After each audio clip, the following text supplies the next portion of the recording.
સુરતના નક્ષત્ર safe house locker કૌભાંડમાં મોટો ખુલાસો થયો છે। નક્ષત્ર સેફ હાઉસમાં મસમોટું કૌભાંડ સામે આવ્યું છે। લોકરમાંથી 2.67 કરોડના 206 તોલા સોનાની ચોરી થઈ હોવાનું સામે આવ્યું છે। સુરતના સિંગણપોર ડભોલી વિસ્તારમાં આવેલા નક્ષત્ર સેફ હાઉસમાં લોકર તોડીને 6 ગ્રાહકોના 2.67 કરોડની કિંમતના 206 તોલા સોનાની ચોરી થવાનો મોટો ખુલાસો થયો છે।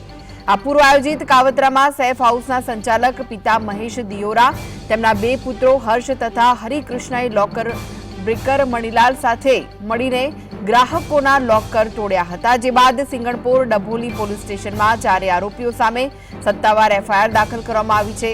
ચોરીના સમાચાર વાયુવેગે પ્રસરતા સિંગણપોર અને વરાછા બ્રાન્ચ પર સેંકડો ગ્રાહકો પોતાના દાગીના ચકાસવા દોડી આવતા અફરાતફરીનો માહોલ સર્જાયો હતો, જેના પગલે પોલીસે તમામ બ્રાન્ચ પર કડક બંદોબસ્ત ગોઠવી દીધો છે। હાલમાં પીઆઈ પીએમ ચૌધરીએ બીએનએસની વિવિધ કલમો હેઠળ સીસીટીવી ફૂટેજની ચકાસણી સાથે તપાસનો ધમધમાટ શરૂ કર્યો છે। પોલીસે આરોપી પિતા તથા બંને પુત્રોને ઝડપી પાડીને વધુ કાયદેસરની કાર્યવાહી હાથ ધરી છે।